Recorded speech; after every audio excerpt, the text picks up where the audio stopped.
जिस ATM card को तुम सिर्फ पैसे निकालने का जरिया समझते हो, वही कार्ड तुम्हारे मरने के बाद तुम्हारे परिवार की जिंदगी का आखिरी सहारा बन सकता है। लेकिन अफसोस की बात यह है कि इस देश में करोड़ों लोगों को इस बात की भनक तक नहीं होती, क्योंकि बैंक और सिस्टम इसे कभी भी जनता के सामने खुलकर नहीं बताते। सच्चाई ये है कि लगभग हर बैंक के डेबिट कार्ड के साथ पहले से ही एक एक्सीडेंटल बीमा जुड़ा होता है, जो 50,000 से लेकर 10 लाख तक का हो सकता है। और अगर कार्ड धारक की किसी दुर्घटना में मौत हो जाए तो वो रकम उसके परिवार को मिलनी चाहिए, कानूनन मिलनी चाहिए। लेकिन साजिश इतनी खामोश है कि लोगों को पता ही नहीं चलने दिया जाता कि उनके पास जो कार्ड है वो सिर्फ ट्रांजैक्शन का जरिया नहीं, एक जीवन बीमा की चाबी है। अगर कोई आदमी हादसे में मारा गया और उसके कार्ड से पिछले 3 महीनों में कोई एक भी ट्रांजैक्शन हुआ था, तो उसके घर वालों को बैंक से बीमा क्लेम मिल सकता है। जैसे स्टेट बैंक के रुपए गोल्ड कार्ड पर 2 लाख का बीमा मिलता है, सिग्नेचर कार्ड पर यह रकम 10 लाख तक पहुंच जाती है। HDFC और कोटक जैसे बैंकों के रुपए कार्ड भी 5 लाख तक का कवरेज देते हैं। मगर ये सब तब मिलेगा जब आपको इसकी जानकारी हो और आप समय पर दावा कर सको,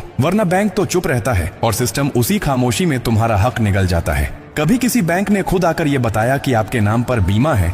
कभी कोई मेल या मैसेज आया जिसमें लिखा हो कि अगर आप एक्सीडेंट का शिकार हो गए तो आपके घर वालों को ये राशि मिलेगी?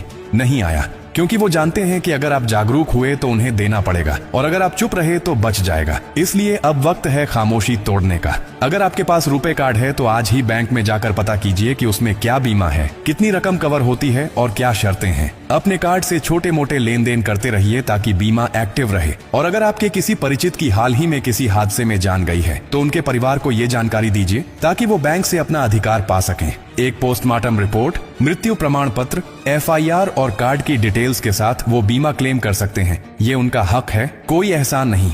ये जानकारी सिर्फ किसी गरीब की मदद नहीं करती, ये किसी परिवार की पूरी दुनिया बचा सकती है। और अब ये आपकी जिम्मेदारी है कि इसे सिर्फ अपने तक न रखो, बल्कि हर उस इंसान तक पहुंचाओ जिसे इसकी सबसे ज्यादा जरूरत है। क्योंकि अगर आज आपने ये बात किसी को न बताई तो कल जब उसका सब कुछ छिन जाएगा तो अफसोस करने के सिवा कुछ नहीं बचेगा। अगर आपको ये जानकारी जरा भी काम की लगी हो तो इसे दिल से शेयर कीजिए, ताकि अगली बार जब कोई तुम्हारा हक छीनने आए तो तुम अकेले न हो। तुम्हारे साथ तुम्हारा हौसला, तुम्हारा अधिकार और तुम्हारी आवाज हो।